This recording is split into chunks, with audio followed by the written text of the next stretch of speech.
రాధిక. నేను 7వ తరగతి చదువుతున్నాను. మా పాఠశాల పేరు నాగార్జున విద్యాలయం. నేను ఈరోజు చెప్పబోయే కథ అద్భుతమైన సెలవులు. సుశీల్, సాగర్, సునీత వీళ్ళు పూలు తెంపి వాళ్ళ అమ్మకి ఇచ్చారా లేదా ఎవరికైనా ఇచ్చారో ఈరోజు తెలుసుకుందాం.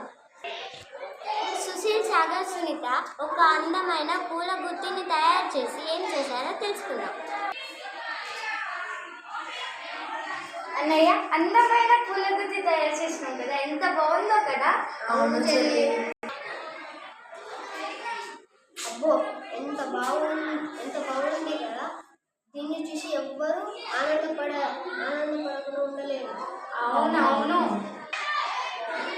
ఈ పూల గుత్తిని తీసుకుపోయి సందర్శించే వాళ్ళ దగ్గరికి వెళ్ళి ఇద్దామా?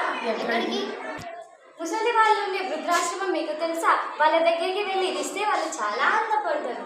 ఈ ఆలోచన చాలా బాగుంది. అరే, మనమెలానో ఈ శీతాకాల సెలవుల్లో ఆనందంగా లేము. వాళ్ళకైనా ఇస్తే వాళ్ళైనా సంతోషిస్తారు కదా. అయితే ఈ ఒక పూల గుత్తి ఏం సరిపోతుంది? కొన్ని పూలు తెంపి ఇంకొన్ని పూల గుత్తులు తయారు చేద్దాం. అయితే తోటలోకి వెళ్ళి ఇంకొన్ని పూలు తెంపి కొన్ని గుత్తులు చేద్దాం.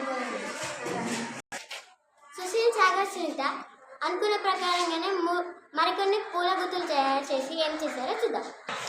ఎంత బాగున్నాయో మనం చేసిన పూల గుత్తులు.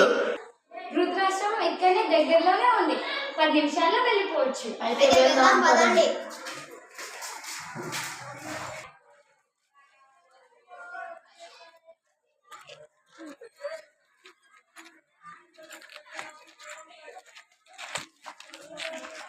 అమ్మయ్య, మొత్తానికి వృద్ధాశ్రమానికి చేరుకున్నాం.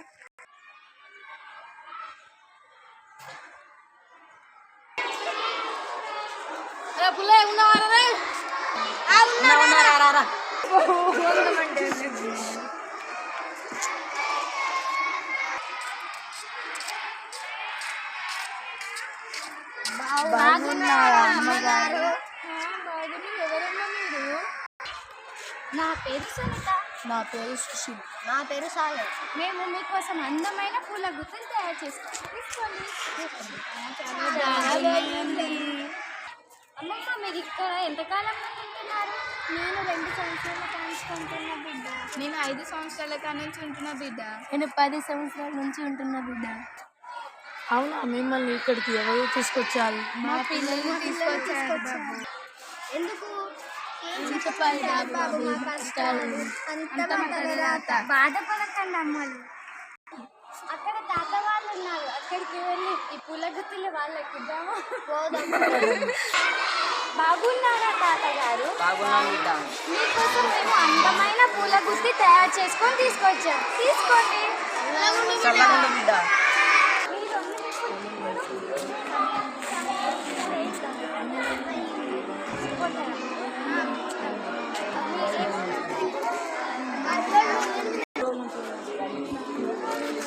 భోజనం వేళ అయింది, అందరూ పదండి తినడానికి. పిల్లలు, మీరెంతో మా దగ్గరికి కష్టపడి వచ్చారు. మీరు కూడా భోజనం చేయడానికి రండి. ఇంట్లో మా అమ్మ మా కోసం ఎదురు చూస్తున్నట్టుంది. మేము వెళ్తాము, ఏమనుకోకండి. ఈ విధంగా పిల్లలు వృద్ధులని సంతోషపెట్టాలి.